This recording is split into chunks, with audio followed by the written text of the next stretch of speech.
భారత అంతరిక్ష పరిశోధన సంస్థ మరో ఘనత సాధించింది. శ్రీహరికోటలో సతీష్ ధవన్ స్పేస్ సెంటర్ నుంచి బాహుబలి రాకెట్ విజయవంతంగా ప్రయోగించింది. ఈ ప్రయోగంతో అమెరికాకు చెందిన అధునాతన కమ్యూనికేషన్ ఉపగ్రహం బ్లూ బర్డ్ బ్లాక్ 2ను విజయవంతంగా ఇస్రో అంతరిక్షంలో ప్రవేశపెట్టింది. ఇటీవల కాలంలో ఇస్రో తన ఖాతాలో అనేక విజయాలు నమోదు చేసుకున్న విషయం తెలుస్తుంది.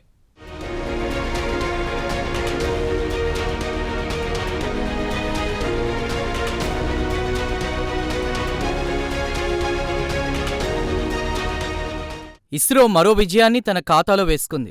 శ్రీహరికోటలోని సతీష్ ధవన్ స్పేస్ సెంటర్ నుంచి బాహుబలి రాకెట్ను విజయవంతంగా ప్రయోగించింది. ఈ ప్రయోగంతో అమెరికాకు చెందిన అధునాతన కమ్యూనికేషన్ ఉపగ్రహం బ్లూ బర్డ్ బ్లాక్ 2ను విజయవంతంగా ఇస్రో అంతరిక్షంలోకి ప్రవేశపెట్టింది. బ్లూ బర్డ్ బ్లాక్ 2 ఉపగ్రహం బరువు దాదాపు 6100 కిలోలు. ఇంత బరువున్న ఉపగ్రహ ప్రయోగాన్ని ఇస్రో చేపట్టడం ఇదే తొలిసారి. అమెరికాకు చెందిన ఏఎస్టీ స్పేస్ మొబైల్ సంస్థతో కలిసి ఇస్రో వాణిజ్య విభాగం న్యూ స్పేస్ ఇండియా లిమిటెడ్ ఈ ప్రయోగాన్ని నిర్వహించింది.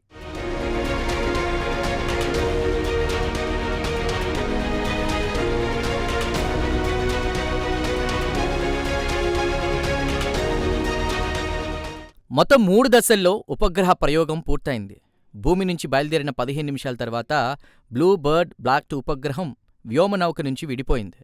ఆ తర్వాత 520 కిలోమీటర్ల ఎత్తున ఉన్న కక్షలోకి విజయవంతంగా చేరింది. కాగా శాటిలైట్ల నుంచి నేరుగా మొబైల్ కనెక్టివిటీని అందించాలనే లక్ష్యంగా బ్లూ బర్డ్ బ్లాక్ 2 మిషన్ చేపట్టారు.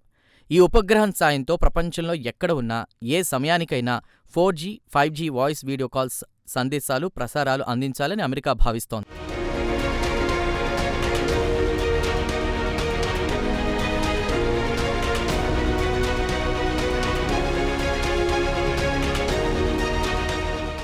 భారత అంతరిక్ష పరిశోధన సంస్థది 55 ఏళ్ల సుదీర్ఘ ప్రస్థానం. ఈ ప్రస్థానంలో ఇస్రో అనేక విజయాలను నమోదు చేసుకుంది. ఇటీవల భారత అంతరిక్ష పరిశోధనలో ఓ మహోజ్వల ఘట్టం ఆవిష్కృతమైంది. విక్రమ్ ల్యాండర్ పరాక్రమాన్ని యావత్ ప్రపంచం వీక్షించింది. అంతరిక్ష పరిశోధనల్లో భారత్ పతాకం రెపరెపలాడింది. భారత్ ప్రతిష్టాత్మకంగా తీసుకున్న చంద్రయాన్-3 మిషన్ విజయవంతమైంది. జాబిల్లి దక్షిణ ధ్రువం మీద వ్యోమనౌక సక్సెస్ఫుల్గా కాలుమోపింది. దీంతో భారత శాస్త్ర సాంకేతిక సత్తాన్ని చాటే ఓ మహోజ్వల ఘట్టం ఆవిష్కృతమైంది.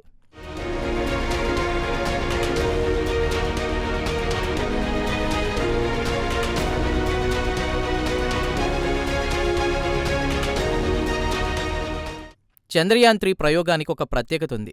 జాబిల్లి దక్షిణ ధ్రువం వద్ద మొట్టమొదట దిగిన దేశంగా భారత్ చరిత్ర సృష్టించింది. అంతేకాదు అమెరికా, రష్యా, చైనా తర్వాత జాబిల్లిపై కాలుమోపిన 4వ దేశంగా భారత్ అవతరించింది. వాస్తవానికి చంద్రుడి దక్షిణ ధ్రువం అంతరిక్ష పరిశోధనల దృష్టిలో చాలా సంక్లిష్టమైన ప్రాంతం. దక్షిణ ధ్రువం దగ్గర ల్యాండర్ దిగడం అంటే చిన్న విషయం కాదు. ఒక దశలో ఇది అసాధ్యమన్న ప్రచారం కూడా జరిగింది. అయితే ఈ అసాధ్యాన్ని సుసాధ్యం చేశారు ఇస్రో సైంటిస్టులు.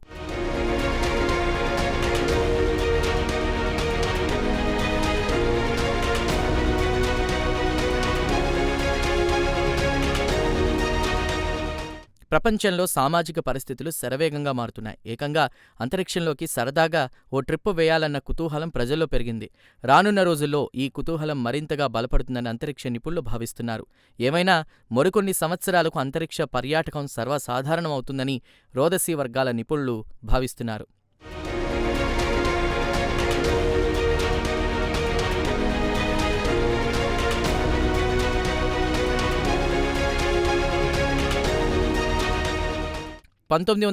లో Indian national committee for space research సంస్థ కాస్త భారత అంతరిక్ష పరిశోధన సంస్థ ఇస్రోగా అవతరించింది.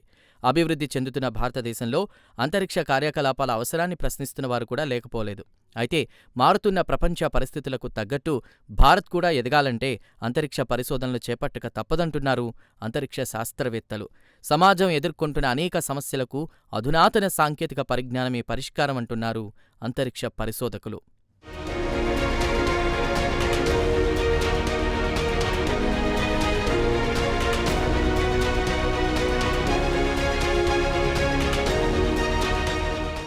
ఏమైనా ఇస్రో మరిన్ని విజయాలు సాధించాలని అందరూ కోరుతున్నారు.